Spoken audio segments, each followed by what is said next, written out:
I remember a particular child who said that it all started because of us. And I was like, how on earth do you think it's? He said, because we drew on the walls. Oh. And I was like, what did you draw on the walls? He said, we're doing some graffiti, wanting to, through the graffiti, just express what do we want to see in terms of dreams, expressing our opinion. And we thought that this is peaceful. It's just, painting on a wall. And it started the whole thing. Now, this was one child, but I would want to assume that this child represents a significant percent of children. Some of them feel very proud that they started it, and some feel very guilty that they started it. The Arab Spring inspired Syrian kids to speak out, so they expressed themselves with graffiti.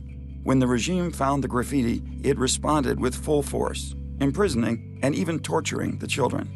He went after the families. Let's kick ass, and that's what they did. And that was really the spark. The public protested against the government, and the regime responded with violence. Soon the nation was engulfed in civil war, with neighboring countries and the international community scrambling to help the victims.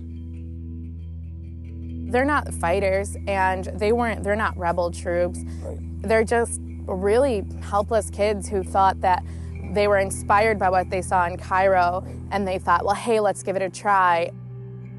That's kind of what started this major outpour, but it's not necessarily what's keeping the fighting going.